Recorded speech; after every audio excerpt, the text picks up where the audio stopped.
The Palestine Papers, an Al Jazeera investigation. Giving up the holy city. Diplomatic documents reveal just how much the Palestinian Authority was willing to trade away. And drawing up a new state on a napkin, the details of conversations you were never meant to hear. Hello, I'm Adrian Finnegan. This is an Al Jazeera Network special. The Palestine Papers constitute the largest leak of confidential documents in the history of the Israeli-Palestinian conflict. Obtained by Al Jazeera, the papers provide the inside view of negotiations between the Palestinian Authority, Israel, and the United States. What we have are candid conversations on every issue, from covert cooperation between Israeli and PA security forces to sometimes startling Palestinian concessions on key issues. Al Jazeera will reveal it all this week. We begin with the most contentious issue of all, Jerusalem.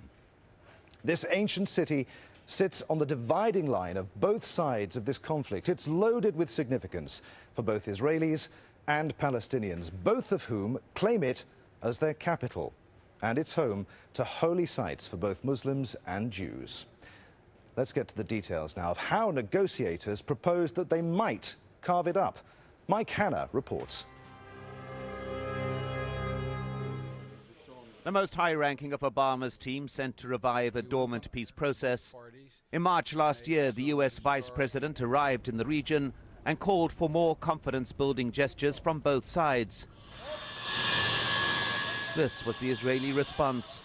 Ongoing settlement building at will throughout the West Bank, and an increase in the number of building projects in occupied East Jerusalem, something the US had repeatedly described as unhelpful, the UN as illegal. But while the Palestinian Authority protested loudly, the Palestine Papers reveal its negotiators had in fact offered Israel this very same land on which the settlements were being built. We propose that Israel annexes all settlements in Jerusalem, except Jebel Abu Ghneim. This is the first time in history that we make such a proposition. We refused to do so in Camp David. The Palestinian village of Jabal Abu Ghneim has been named Har Homa by the Israelis. It lies directly between the old city and Bethlehem, and is a natural point of access to the Haram al-Sharif, or noble sanctuary, where the Al-Aqsa Mosque stands. The offer deals mainly with areas the Israelis are already occupying. On the table too, this neighborhood of Sheikh Jarrah, which has been at the center of resistance to occupation. The Palestinian Authority even committed this potentially explosive proposal to paper. This with the full knowledge that it would be vehemently rejected by the Palestinian public as a whole. We have done our best to include the largest number of settlers. I want to say that we do not like this suggestion because it does not meet our demands, and probably it wasn't easy for you to think about it, but I really appreciate it. I think we have a reason to continue. We understand how hard it was for you as well. In Jerusalem it was hard for us, but we decided to give you. Can we have the maps? Yet not even these massive secret concessions guaranteed a deal. Major settlement blocks like Mal Adumim cut a deep swathe into the West Bank east of Jerusalem. And in the view of a previous US Secretary of State, they are immutable facts on the ground. I don't think that any Israeli leader is going to cede Ma'ale Adumim. Or any Palestinian leader. Then you won't have a state. Both states will be ugly. Israel had to put away some of their aspirations, like taking all of Judea and Samaria. Over the past decade, each round of negotiations has been marked either simultaneously or shortly afterwards by a massive increase in Israeli settlement activity. And yet, in a meeting with George Mitchell's staff last year, the Palestinian chief negotiator continued to press the concessions put on the table 2 years before. Israelis want a two-state solution, but they don't trust. They want it more than you think, sometimes more than Palestinians. What is in that paper gives them the biggest Yerushalayim in Jewish history. Symbolic number of refugees returned, demilitarized state. What more can I give? and even discussed, according to the Palestine papers, the Haram al-Sharif itself, though many would argue it is not in the remit of any of the negotiating parties to cede or give. Mike Hanna, Al Jazeera, Jerusalem. Well, that revelation that Mike Hanna mentioned there is key, and we'll be getting into that a little later on. It's all based on a secret bartering session between Saeb Erekat and American diplomats over the Haram al-Sharif, the home of Islam's third holiest shrine and Judaism's most sacred site. Now, we've asked Saeb Erekat to come on this program. He will, hopefully, be joining us a little later. Right, let's examine what we've revealed so far with our panel. Now, we've presented a group of analysts. Each of them has a specific interest and expertise in topics covered by the Palestine papers. Joining us are Shlomo Ben-Ami, the former Israeli foreign minister and minister of internal security, Dr. Daoud Abdallah, director of the Middle East Monitor, and Ali Abu Nima, the co-founder of the Electronic Intifada. Gentlemen, thank you for being with us. You've all had time now to study the papers. Ali, what do you make of them? What's the significance? I think these papers are really dynamite. There's a big difference between thinking you know something and actually knowing it. And these papers put us in the room with the top officials, with George Mitchell, with Saeb Erekat, with Tzipi Livni, with General Keith Dayton, with many, many others. And what we see, particularly with respect to Jerusalem, is we see, from a Palestinian perspective, a Palestinian leadership that has no mandate, that has lost its mandate, making concessions on fundamental issues. And I think these papers blow the cover off these so-called negotiations. I think it's time for the charade to end. After today, there should be no more secret dealings behind the backs of the Palestinian people. Dr. Daoud Abdallah, given that, what do you think the reaction to what we've revealed so far will be in the wider Muslim world? It will be one of outrage. It was not just Yasser Arafat who refused to concede on Jerusalem. If we go back to the early history of the conflict, Abdul Hamid II of Turkey, he said it was easier to put a dagger into my heart and turn it before I compromise on Jerusalem. So there's a long history, and indeed these are the first who have, taken it upon themselves to make such concessions. The point is, these are the individuals who are supposed to be the guardians, the custodians of Muslim interest in Palestine. And we've seen them make decisions in a very cavalier and flippant manner, giving the maximum, as it were, concessions and receiving nothing in return. At a time when significant sections of Islamic sanctuaries in Jerusalem have been destroyed. We're speaking about cemeteries that go back hundreds of years, systematically being destroyed by the occupation.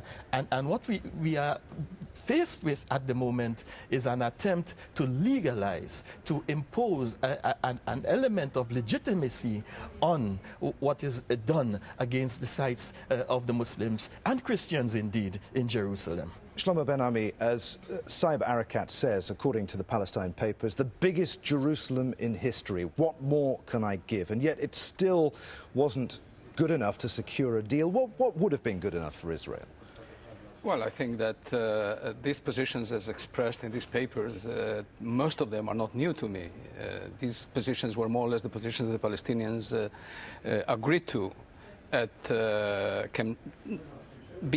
after Camp David, that is through the Clinton peace parameters, and in Taba, that is the division of Jerusalem along ethnic lines, not east-west, but rather what is Jewish is Israeli and what is Arab is Palestinian. So has anything in the Palestinian negotiating line changed since Camp David? The most radical shift that I see here is in the question of the Haram al-Sharif.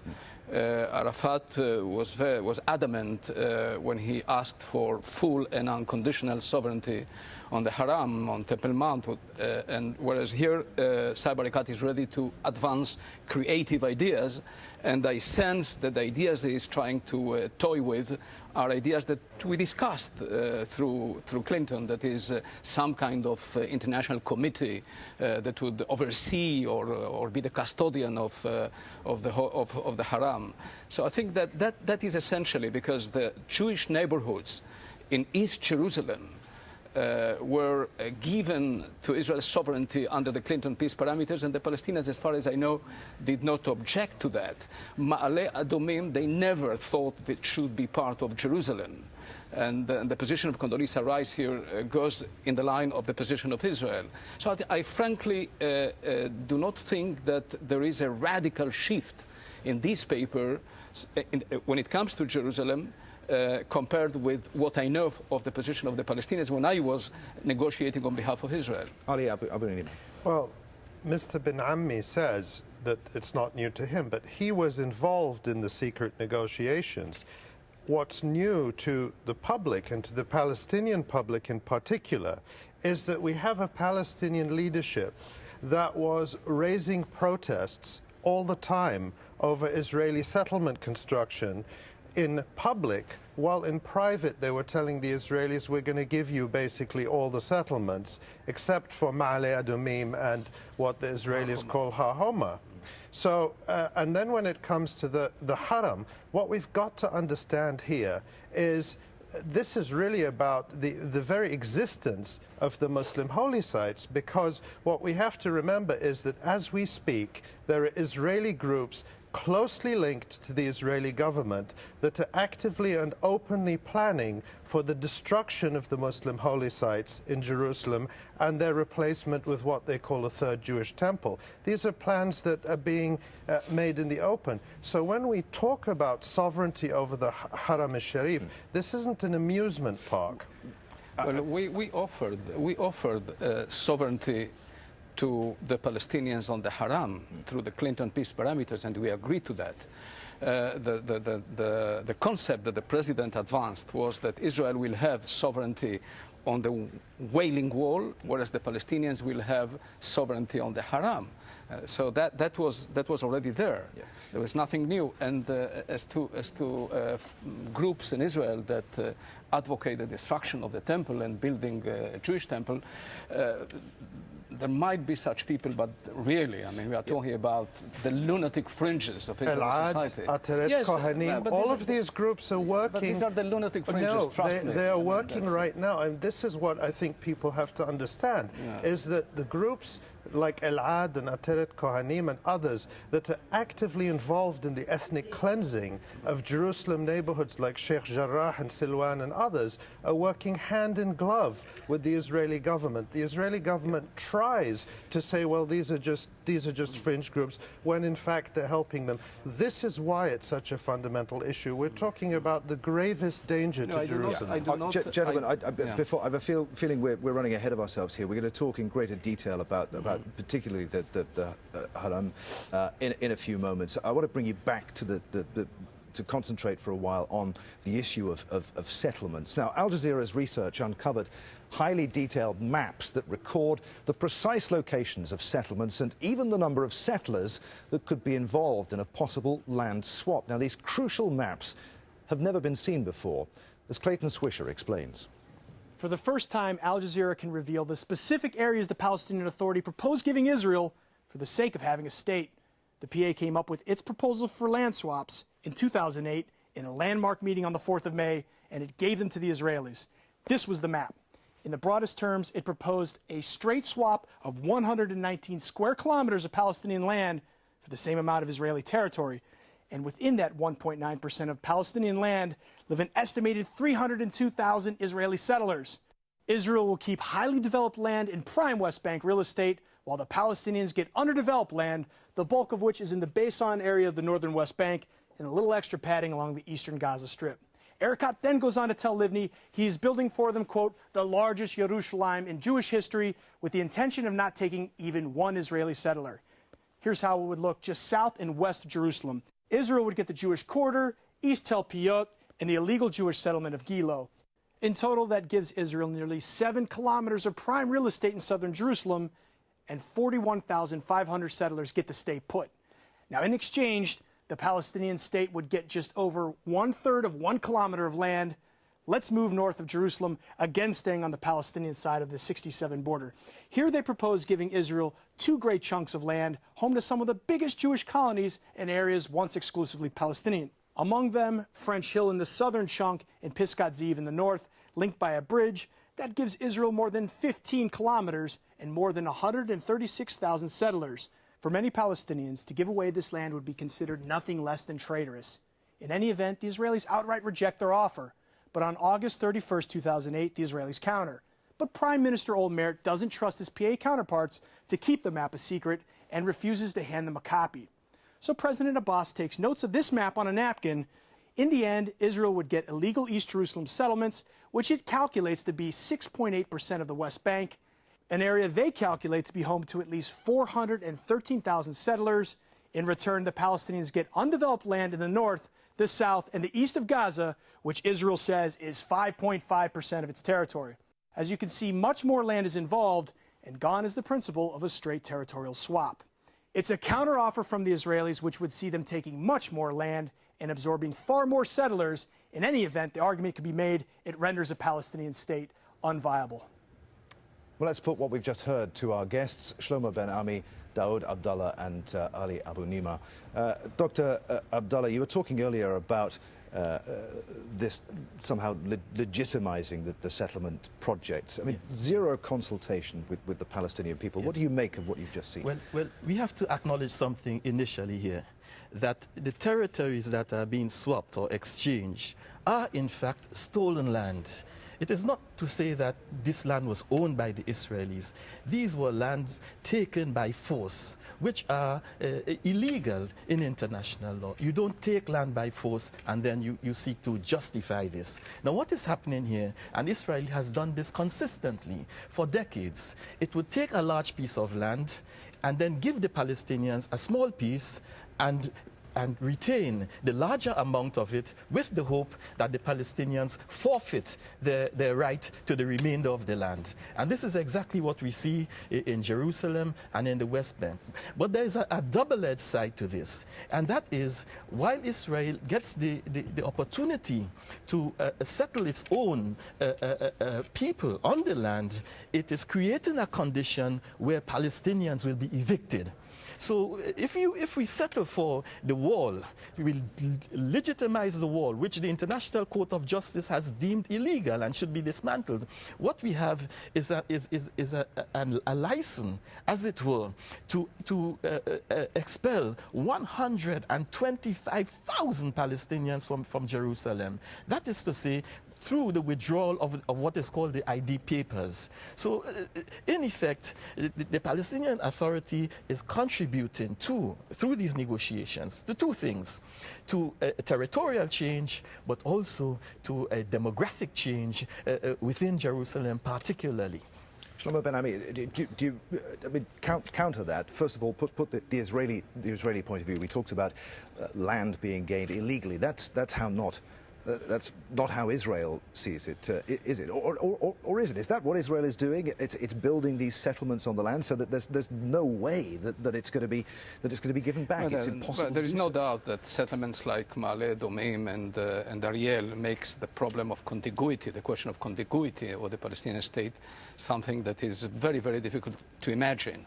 And therefore, I understand the position of the Palestinians both about Ariel and about Ma'ale Adumim.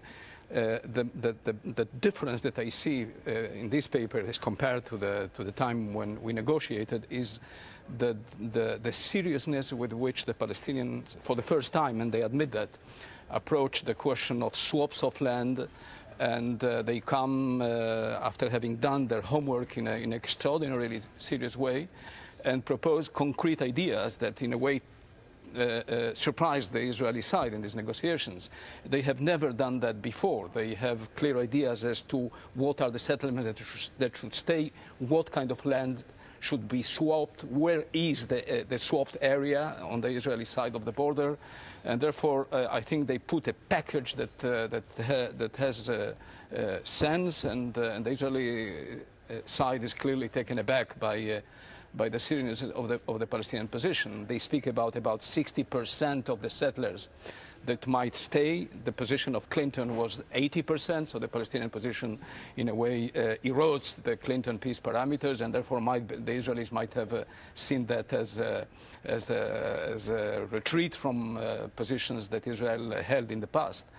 There is one issue that perhaps should be underlined here when it comes to the question of territory. The Israelis, when they spoke and convinced the American side of the need to have blocks of settlements adjacent to the Green Line, they meant changing in a substantial way the 67 borders, broadening the width of the State of Israel.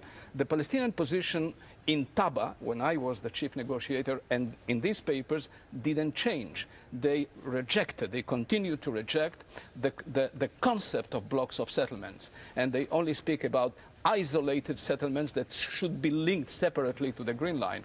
So they have been very serious in preparing the map for the first time, but the fundamental position was the same. Tzipi Livni, Foreign Minister, back in 2007, according to the papers on the 13th of November, admitted that it was the policy of previous Israeli governments to keep building settlements on Palestinian land so that it becomes impossible to create a state that includes that land. She said that it wasn't her government's policy at the time in 2007. Do you think it's the current government's policy? Well, I'm not sure they are creating new settlements, the new government. They might be expanding existing settlements, but to my knowledge, they are not creating new settlements. You have illegal outposts. Of course, I mean, you can claim, and I would second you if you claim that internationally speaking, the settlements are not legal, all of them. But there is this concept of illegal outposts that the roadmap calls for their dismantling, and they haven't been dismantled. Israel hasn't dismantled even one illegal outpost. So these outposts are creating facts on the ground that the Israeli government needs to dismantle. I know that both of you gentlemen are itching to come back here. We'll get back to you in just a moment, I promise you. But first of all, it might be fairly hard to imagine that a key issue in these negotiations was actually addressed with a sketch on a napkin. You might have heard Clayton referring to it a few moments ago in his report, but that's exactly how Israel's land proposals were first presented to the PA. Just one of the startling details revealed by the cache of secret documents. Now, we asked the chief Palestinian negotiator, Saeb Erekat, about that particular episode a few weeks ago. He showed him a map. Prime Minister Olmert showed Mazen a map. He did not give him a map. He showed him the map. And Mazen had to draw it with his own hands. The napkin map. Yeah. Where's that map today? I think it's with Abu Mazen. I think he showed it once for President Bush. He showed him the actual napkin it was drawn on. Yeah, he showed him his own drawings, but we took it in my department and made a projected map on what his offer. Ali Abu Nima, what do you make of that? Well, what is so characteristic of the Israeli tactics, and you see this really a pattern repeated throughout the documents if you study them closely, is the Israelis never tell you what their position is. They always want deniability. So they say, well, we'll show you a map, but you can't take a copy. Why is that? I think we need to have a look at the big picture. It's because the Israelis never want to show where their bottom line is, because they keep building, they keep expanding the settlements. Whatever exists today in terms of settlements is the new Israeli bottom line. And the catastrophic blunder that the Palestinians made in these negotiations, I mean, Saeb Erekat, who we just saw, calls himself chief negotiator and has had 2 decades of experience negotiating. Well, at the time, the Palestinian Authority presented this map in which they were basically willing to concede virtually all the settlements in and around occupied Jerusalem. The Israelis were saying, we will not talk about Jerusalem. And in fact, there had been a government decision in order to keep the Israeli coalition together that there would be no negotiations on Jerusalem. So you go in to the Israelis and you tell them, we know you're not going to talk about this, but here's our bottom line. And what that tells the Israelis, you know, I mean, the Israelis say, and Tzipi Livni says very clearly, well, thank you, but that's not enough for us. But what it tells the Israelis is here are the areas the Palestinians don't mind us building, and that's exactly what Israel did. Shlomo Ben-Ami, respond to that. I mean, what does it say about trust for a start? No, I tend to agree to this description. I think that even in our time, I was very impressed by the readiness of the Palestinians to consider Israeli sovereignty on neighborhoods that were built in East Jerusalem. And of course, even when you did not have an agreement, the Israelis continued to build in these neighborhoods to this very day. But again, the problem is that we did not reach an agreement, and what was not agreed remains not agreed. And this is why Israeli governments continue to build in these areas, assuming that they are going to be part of the state of Israel in any future negotiation. But the fact that Abu Mazen had to draw this on a napkin. The reason the reason Israelis will tell you, and that was my understanding always, is that you don't give a map not because you want to build later on, or it's not a trick really. I mean, it's not willing to turn this position into the launching of the next round of negotiations. I mean, the Palestinian position has always been to start negotiations from where they ended, and the Israeli side was not of that position. So. Traditionally, why? What do you mean? We go back to the beginning each time we start negotiating? Well, they want to start from where the last bulldozer started building a settlement. That is the Israeli position, is the negotiations begin from where the last Israeli settlement, from where the last land confiscation I am of the view that one does not have to invent the wheel with every Israeli government. But the real reason was that from the Israeli side, sometimes you saw that the Palestinian position was not to strike the deal so that the next round of negotiations will again start from an advanced point, and Israel will be required to make more compromises. That was the logic. You might not accept it. The Palestinians might reject it. That's okay. But that was the logic. The logic was not to trick the Palestinians and create, to outsmart and say, okay, we are not going to give you the exact map, and tomorrow we are going to build, so we will start from there. That was never the intention. Gentlemen, we'll continue our discussion in just a moment, but now we're going to move on to what the Palestine papers say about the fate of the Haram al-Sharif, or Temple Mount, a holy site deeply revered by both Jews and Muslims. It's so sensitive that the issue hasn't even been on the negotiating table for years. It's also the subject of what's probably one of the most controversial conversations within the Palestine papers. Here once again is Clayton Swisher to take us through exactly what the PLO chief negotiator Saeb Erekat said and why his words are so important. To use the words of Tzipi Livni in one of the many meetings documented by the Palestine papers, the fate of Jerusalem is the core of the core of the core issue. Now, if that's the case, the epicenter is what Muslims call Haram al-Sharif. Here it is in the old city of Jerusalem. It contains the Al-Aqsa Mosque, Islam's third holiest site, and it's known to Jews as the Temple Mount, and they refer to the Haram's containing wall right here as the Western Wall, considered Judaism's holiest site. Now, the last time it was open for discussion was at Camp David in 2000. After a failure to reach a peace deal there, then PLO leader Yasser Arafat assured the world that no Palestinian or Arab leader would ever concede its sovereignty. Now, nearly a decade later, the Palestinian Authority's strategy on this may be shifting. Let's review a meeting on October 21st, 2009 at the U.S. State Department in Washington, D.C. Here's what Dr. Saeb Erekat had to say to Senator Mitchell's negotiating team. Dr. Erekat, even the old city can be worked out, except for the Haram and what they call Temple Mount. There you need the creativity of people like me. The State Department's top legal advisor, Jonathan Schwartz, shoots back, discuss Jerusalem with the borders or separate. Erekat, for the old city, sovereignty for Palestine, except the Jewish quarter, and part of the Armenian quarter, the Haram can be left to be discussed. There are creative ways, he continues, of having a body or committee, having undertakings, for example, not to dig. He then goes on to joke, the only thing I cannot do is convert to Zionism. Now, it appears Senator Mitchell enters the room. Jonathan Schwartz recaps. To confirm to Senator Mitchell your private idea, Erekat, this conversation is in my private capacity. Schwartz, we've heard the idea from others, so you're not the first to raise it. Here it gets a little sketchy. Erekat, others are not the chief negotiator of the PLO. Schwartz, I meant this gives you cover, that it's not you who raised it. So you would separate Jerusalem from the border? Erekat, no, but we use Clinton parameters, except for the Haram, separate from the border. Now, that's important. Let's have a look at what this means on the ground for the people who live there. This is the old city, and if you look right here, this is the 67 borders. This area in here, that's what's referred to as no man's land. This is Israel today.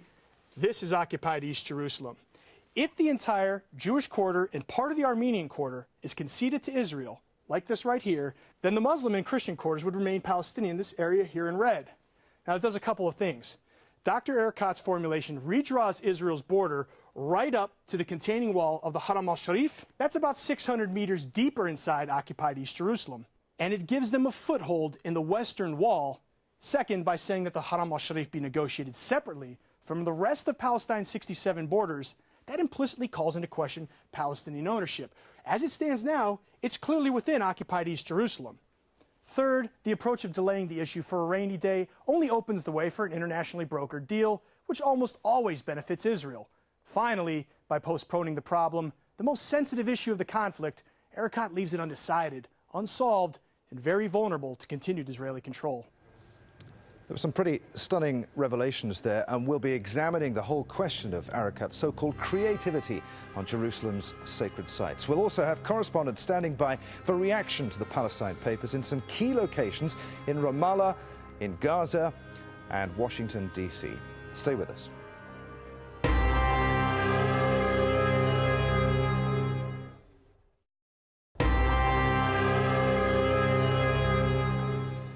This is the Palestine Papers, the largest document leak in the history of the Israeli-Palestinian conflict. Thousands of documents recording negotiations, none of it meant for public scrutiny. Now, this is probably a good point to remind you of the questions at the heart of the Israeli-Palestinian negotiations, the so-called core issues, like borders. What will be Israel and what will be Palestine? A question that's the focus of this program. Security. How can a future Palestine guarantee that it won't attack Israel and vice versa? Will Palestine have an army or just a police force? Settlements. Hundreds of thousands of Israelis have built homes in occupied East Jerusalem and the West Bank. Will they stay or will they go?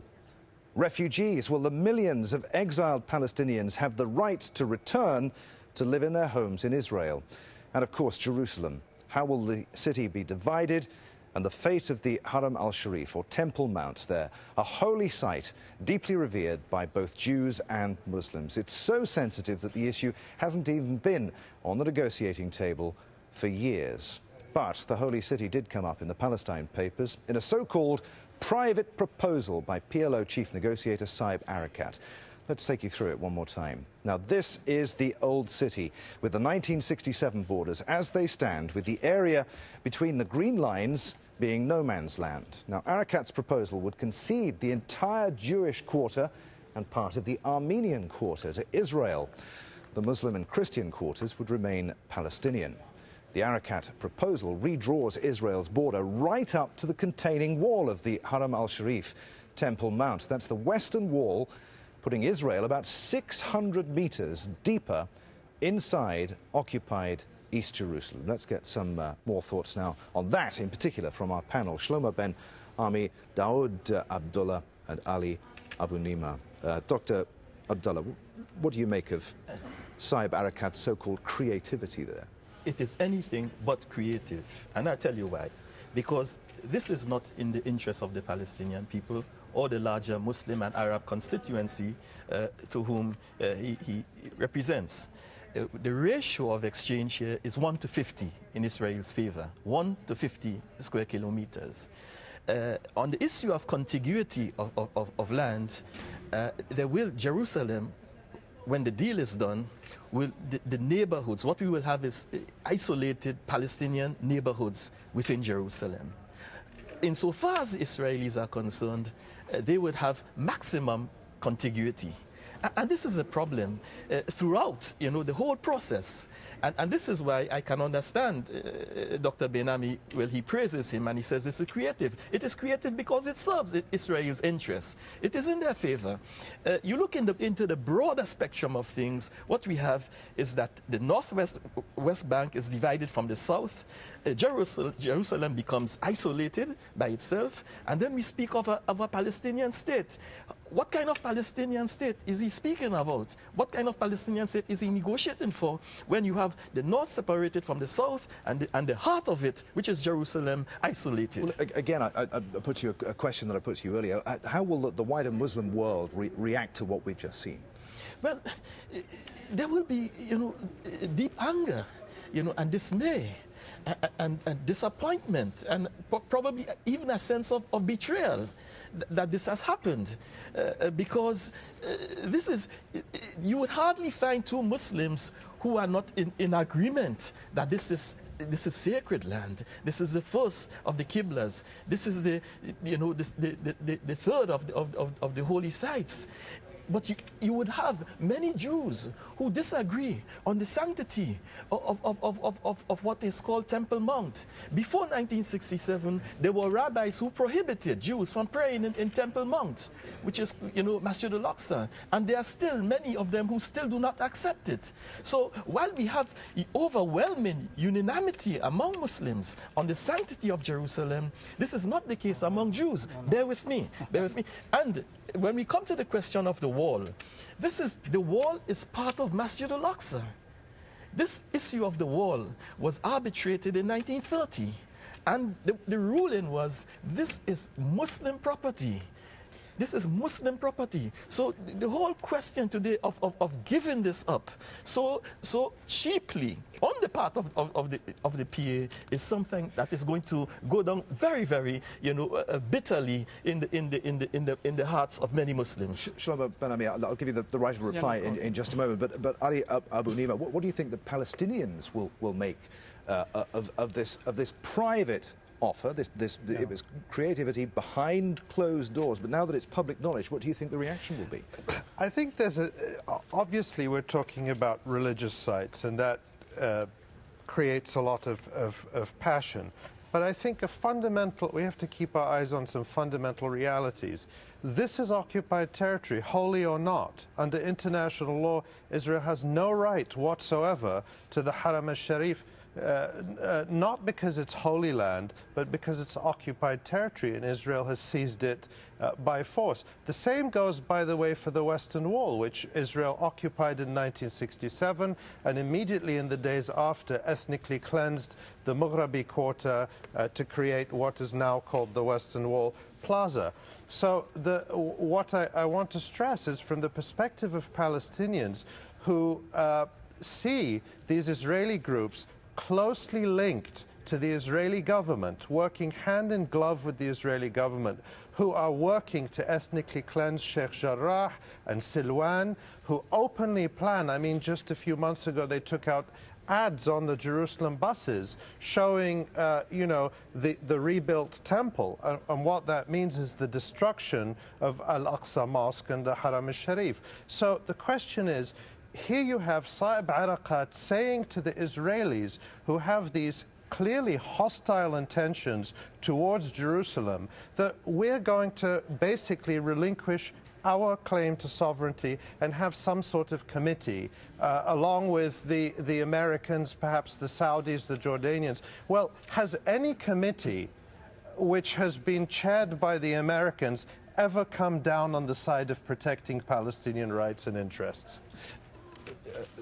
Shlomo Ben-Ami, in any event, the offer was rejected by Israel. Is it realistic to think that the borders issue can be resolved without discussing the holy sites, leaving them aside for a rainy day? No, of course you need to discuss the holy site, and I'm not sure I'm doing a favor to Saeb Erekat when I defend him, but his positions here in these papers were sanctioned most of them by Arafat.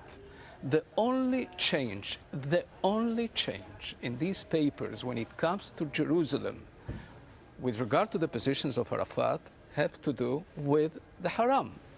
Arafat was adamant on the question of unconditional sovereignty, and Palestinians used to tell us that this is a private Arafat obsession, and they disagreed with him. Of course, they didn't challenge him. Now that he's not there, there are these creative ideas only about the Haram.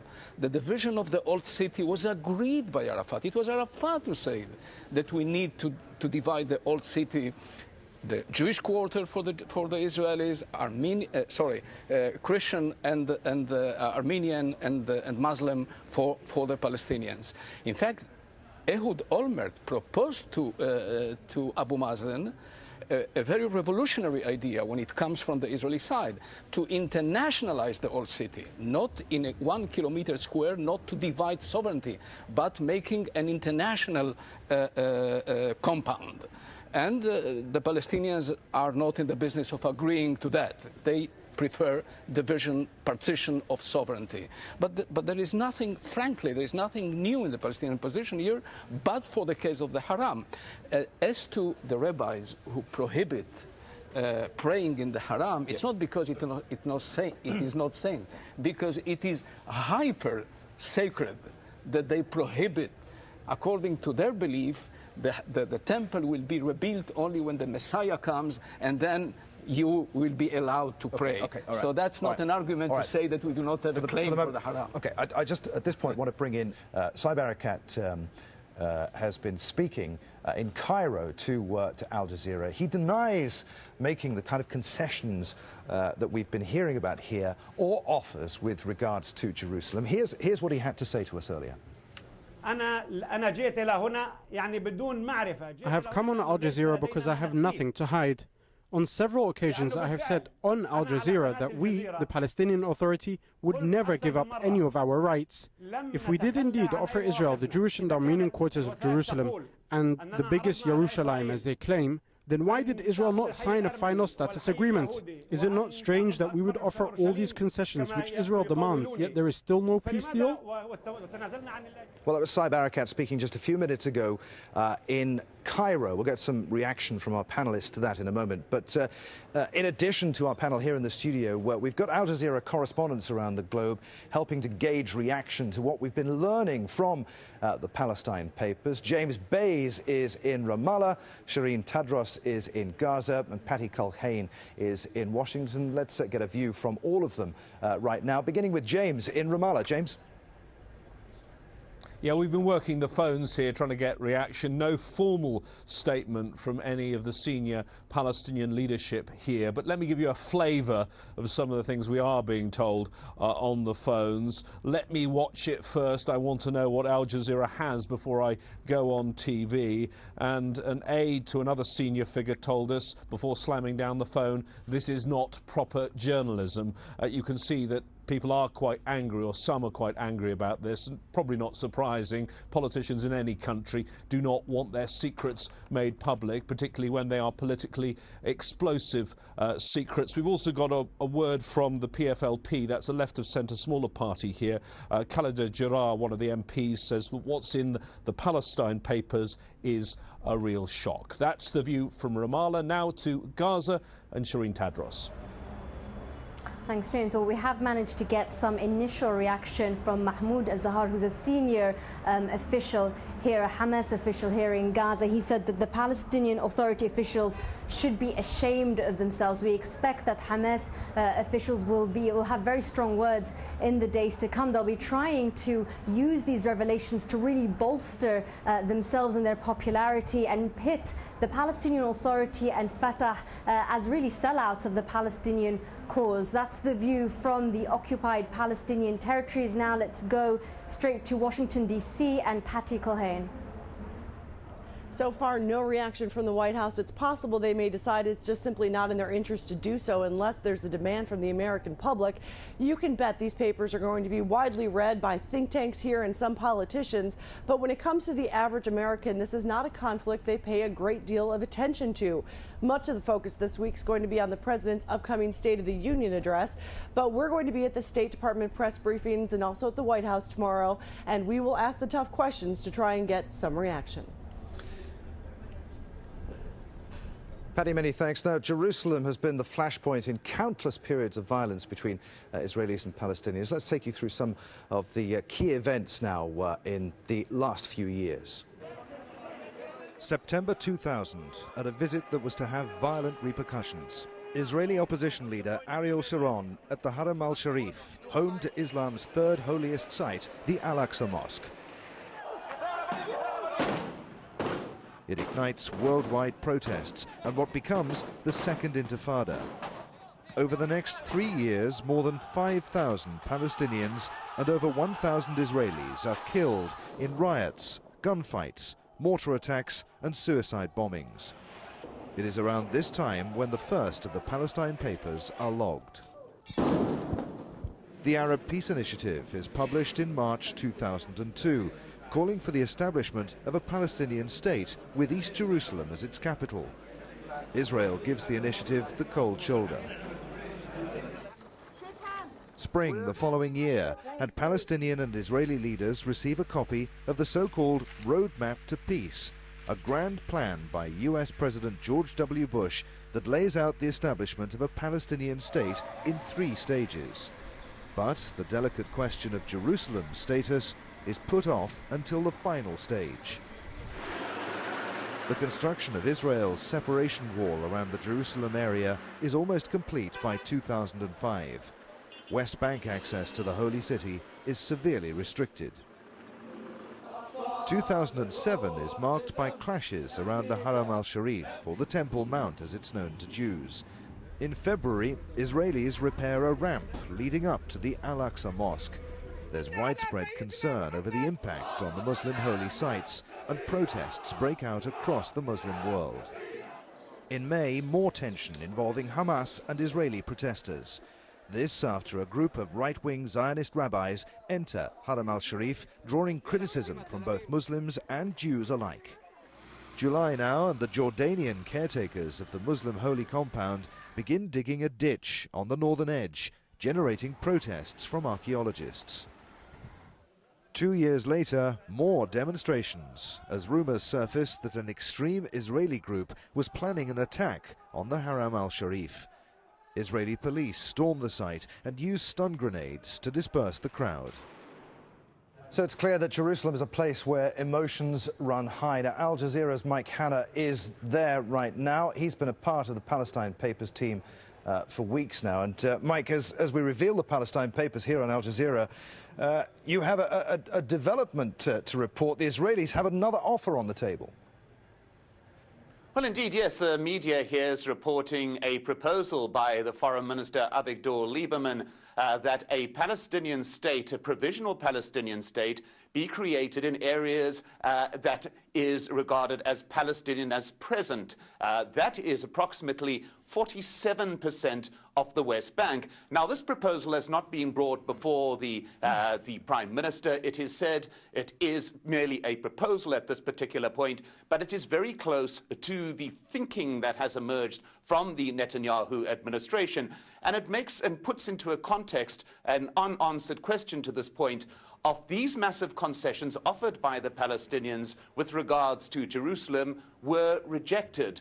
Well, that would appear to indicate the fact that Israel has no intention of sharing Jerusalem in any form. And the kind of proposal that the media is reporting on here today, that is a provisional Palestinian state in some 47% of the West Bank, is something that would appear to be very close to the thinking of the current administration, Adrian.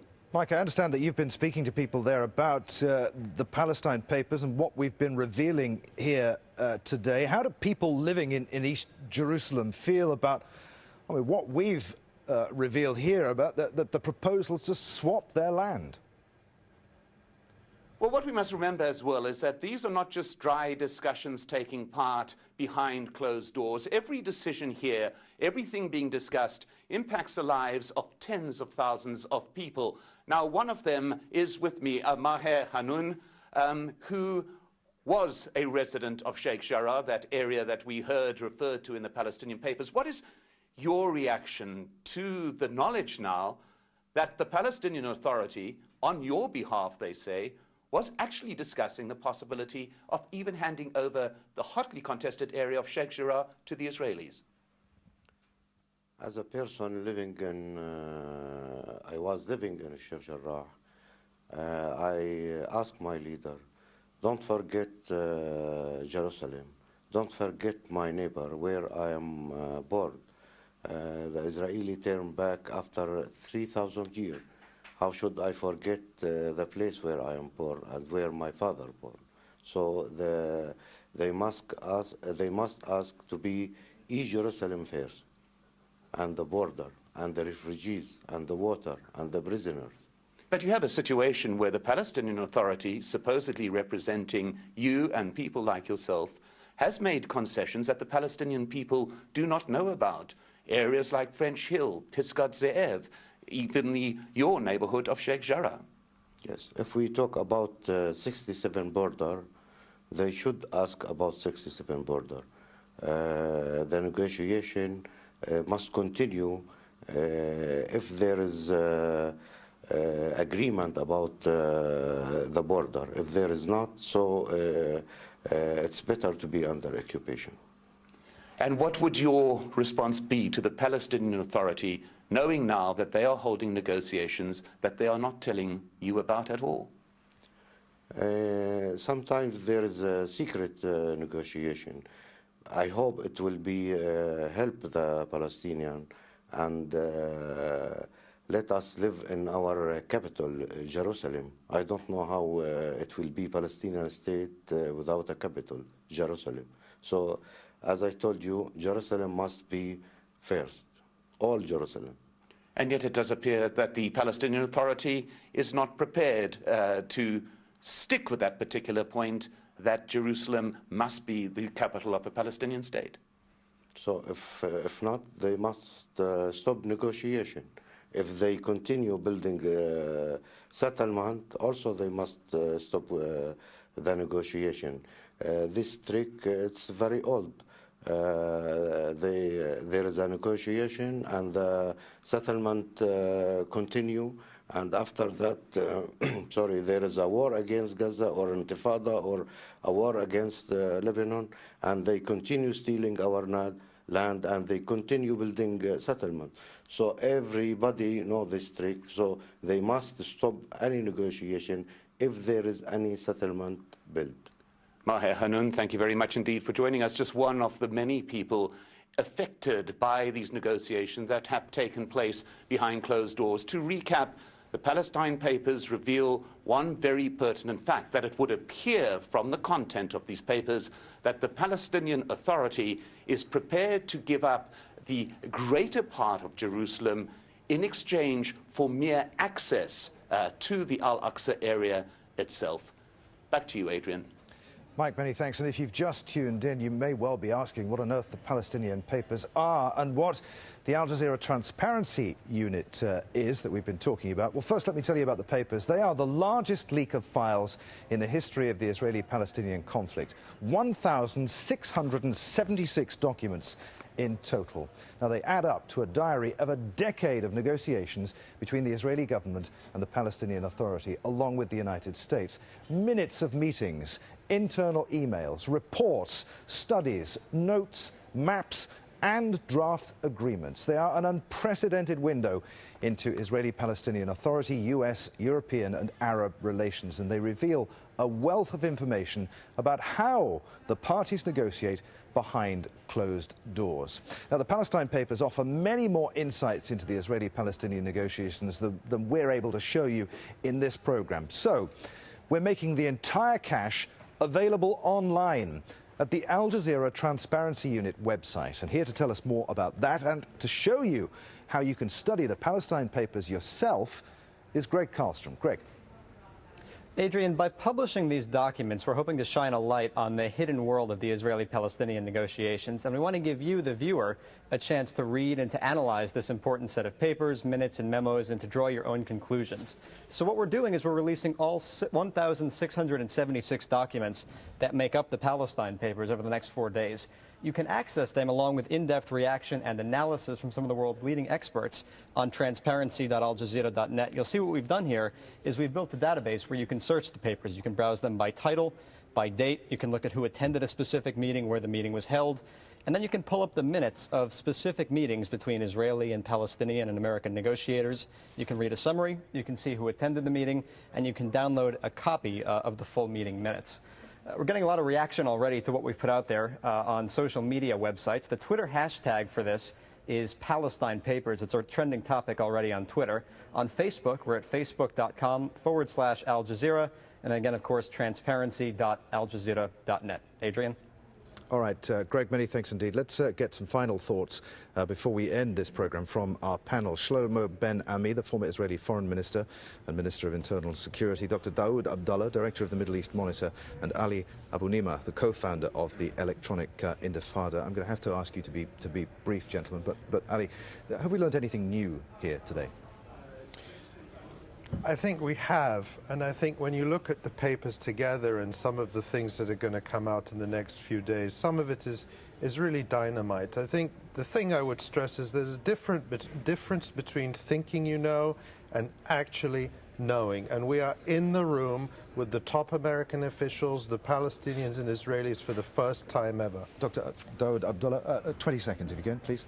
I think what these reveal is the fact that the negotiators from the Palestinian side are in fact aiding in the ethnic cleansing of Jerusalem. They're supporting the occupation, and they are not helping in realizing the right of return for Palestinians. I made clear where I think these positions differ from positions held before, but bottom line, I think that these revelations make a good service to the Palestinian cause. It shows that they were serious, and they are very serious in trying to advance the idea of a two-state solution, not always getting the necessary response. Gentlemen, thank you very much indeed. Now, why are we doing this?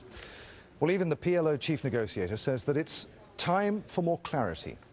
Should there be more transparency in the peace process? Yes, because there's so many rumors. On the next edition of the Palestine Papers, back to square one. Diplomatic documents detail a decade of disappointment for Middle East peace talks. Signing away their citizenship, the private proposals to sacrifice Palestinian Israelis for a future Jewish state. And I'm Barnaby Phillips at the Shatila refugee camp in Beirut, with revelations from the Palestinian papers on the hopeless situation of refugees. But let's not forget what we've learned so far. Startling concessions. Palestinian negotiators appear willing to make on both Jerusalem and the city's holy sites. You can read it all for yourself by going to transparency.aljazeera.net and by following the instructions. We're back with the next release of the Palestine Papers at 20 GMT on Monday. I'm Adrian Finnegan. This is Al Jazeera.